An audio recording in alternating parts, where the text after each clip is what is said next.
Is India's growth slowing?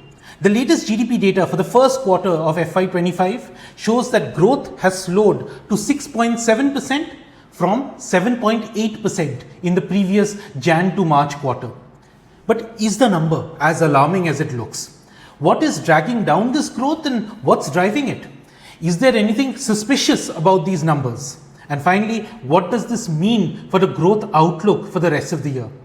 Hello and welcome to The Bond Economist, your one-stop destination for professional advice on the economy. My name is Aurodeep Nandi, and today we talk about the current state of India's economic growth and the prospects ahead. As always, if you like what you see, please hit the like and subscribe button. A small step from you is a giant step for small creators like me. And if you'd like to support me, the super thanks button is below. First things first, meet the numbers. So there are two ways to assess what's happening with the economy. One is gross domestic product or GDP, which is consumption, investment, government spending and net exports. Add them up and compare how much it has grown since the same quarter last year. Now, GDP growth fell from 7.8% in the Jan to March quarter to 6.7% in the April, May, June quarter. Part of this decline was expected because of something known as the base effect. As you're calculating the percent from last year's levels, if those levels were high, then obviously the growth rate currently will tend to be lower. It's like if you're given an increment of 20% in 1 year, your salary base increases. And so the next year's increment growth looks small in comparison, say 5%. Alternately, your colleague could have been given an increment of only 10% in the first year, so the base is low, and then to reach the same salary as you, they might be given 14.5% the next year. So in the second year, you can't say that, look, my growth of 5% is so less compared to someone else getting 14.5%, because you also have to look at the base on which the growth rate is being calculated. And something similar happened with the GDP numbers too. The growth rate for the same period in 2023 was much higher as the economy was recovering from the pandemic. So because the base has increased, this year's growth rate naturally is a bit depressed. So economists were mostly expecting around 6.8% growth in the first quarter of FY25. RBI was expecting 7.1%. Ultimately, the number came at 6.7%. But base is only a small part of the story. What has actually been driving and dragging growth? Well, let's look at the four components that go into forming the GDP: consumption, investment, government spending and net exports. Now, consumption growth actually picked up in the quarter to nearly 7.5% after tepid growth in the last few quarters. And this sudden surge in consumption growth has really puzzled economists, because we forecast GDP numbers based on what we observe in the monthly data in the quarter, and the indicators were not looking all that great for consumption. Within industrial production data, consumer goods usually trails behind other sectors. The heat wave was also expected to negatively impact consumption growth in this quarter. So 7.4% growth in consumption seems pretty high and pretty surprising. Investments has been a great part of India's new growth story. You can see that fixed investment growth over the past quarters has actually been quite strong. And this is primarily because of two reasons. One, the government has been massively spending on infrastructure. And two, well, people have been buying homes. Corporates have also been increasing their investments, but the pace has been much more gradual. Now, the interesting aspect of the latest GDP numbers is that we already know that in this quarter, owing to the election model code of conduct, the government's spending had crashed, including what it spends on infrastructure. In fact, we get monthly data on this, so this can be verifiable. You can see that while last year the government spent nearly 28% of its budget, of its infrastructure budget, this year it has only managed to spend around 16% of it. But despite the public sector going slow, the fact that the country's investment GDP growth has been strong essentially suggests that the private sector has been performing well. Now, we don't get the data currently of the breakup between government, households and corporates, so it's hard to say who is really responsible within the private sector for this better growth.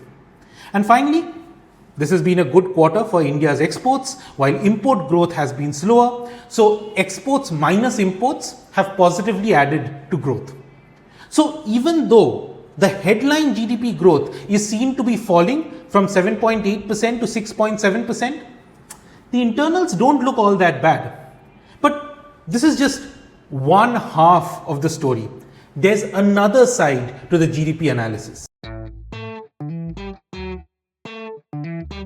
Now, those of you who track Indian macroeconomics regularly, or those of you who follow my videos, know that there is GDP, or what economists call the demand side of the economy, and then there is gross value added, or GVA, which we call the supply side. And actually, the statistical agency gets more reliable estimates on the GVA numbers than the GDP ones. So, to recap, GDP is consumption, investment, government spending, and net exports. GVA is the sum of how much extra has been produced in agriculture, industry and services. Now, the way to equate GDP and GVA is that GDP is GVA plus indirect taxes like GST and customs duties minus subsidies. And typically GDP and GVA growth rates tend to be similar, and well, GDP has better PR than GVA to the general public. So most economists are okay talking about GDP growth. But in the past few quarters, GDP and GVA growth rates have been acting divorced. You can see this near record gap between GDP and GVA growth rates in the past quarters. I mean, in hindsight, we economists have come up with different reasons for this. But the fact remains that none of us could really see it coming. Just like we had no idea why on one hand GDP growth has fallen so much from 7.8% in the prior quarter to 6.7% in the current one. But GVA growth has surged from 6.3% to 6.8%. Market consensus was that GVA growth remains flat at around 6.4%. And to be honest, these numbers are getting so random that economists are finding it increasingly difficult to understand and forecast them. So what story are the GVA numbers saying? Well, agriculture has been weak, reflecting weaker Rabi or winter crop production, as rainfall had disappointed last year. Industrial sector growth moderated but still remains healthy. This is surprising because corporates have been struggling with profits, and that means that manufacturing growth should have been slower. Services growth has been strong, solid performance across construction, real estate, financial services. However, trade, hotel, transport and communication, which accounts for around 25% or so of services activity in the country, is still weak. And this is a highly labor intensive sector. A sizable amount of workers here are in the unorganized sector. So this weakness is problematic. So if you are wondering, yaar, theek se bolo na, are growth numbers positive or are they negative? Give me the bottom line. Well, on the whole, it's not a bad number. On the demand side, consumption, investment and the external sectors have done well, despite overall growth moderating and government not spending enough.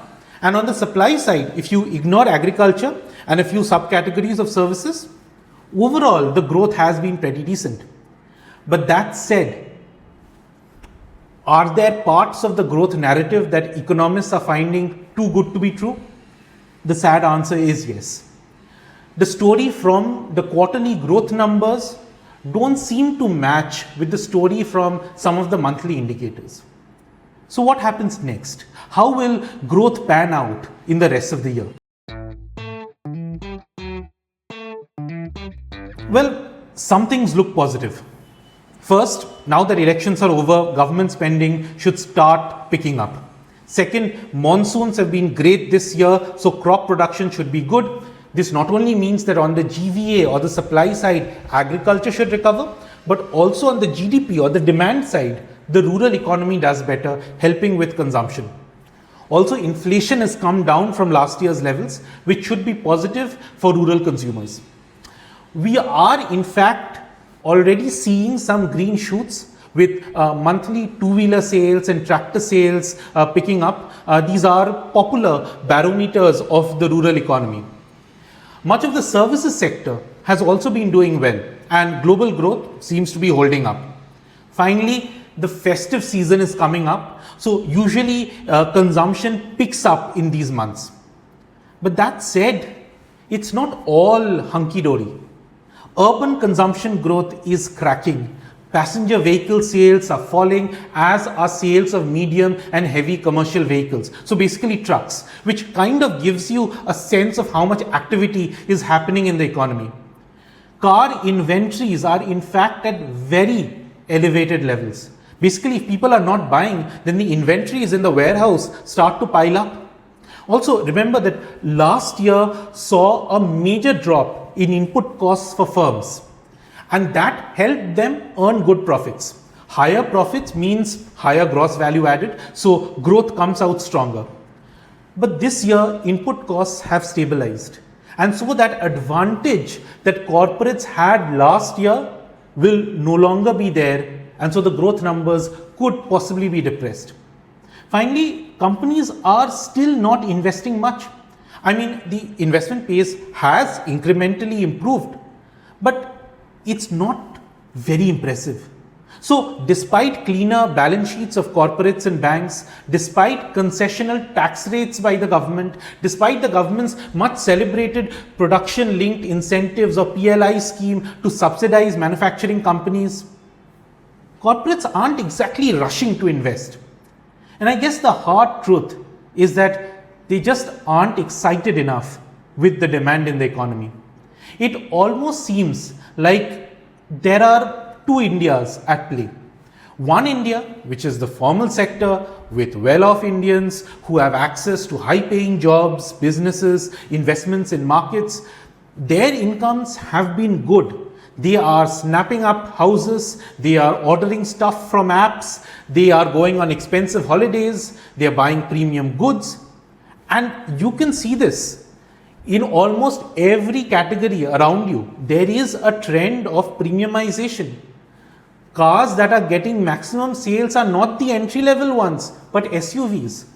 Two-wheelers getting sold not as much in the entry-level categories, but rather in the 125 to 150cc segment. Five-star hotels are full, restaurants need to be booked in advance, people are going nuts over premium phones, premium appliances. Even the premium categories within cables, wires, fans, lighting. The other India, however, is gasping for breath, unable to keep up. Incomes haven't grown enough. There aren't enough regular formal sector jobs being generated. There is a massive skill shortage. The irony of India is that we have such a large population, but businesses keep complaining that they are not getting enough skilled talent. As incomes are stagnating and aspirations are surging, consumer loans have started sharply picking up. In fact, banks have been giving so much personal loans that the RBI had to step in and apply brakes. By the way, do watch our Bond Economist episode on this. The link is in the description. And as banks fight for deposits and the impact of the RBI crackdown is felt, some of the growth momentum will inevitably be compromised. And lest we forget, if the US gets into a recession, and please watch the previous episode where we debate the chances of this, all bets are off. Nevertheless, the government and the RBI are very positive on India's growth. RBI's official estimate for FY25 is 7.2%. Is this realistic, or will it turn out to be too optimistic? To keep track, like, share and subscribe to the Bond Economist.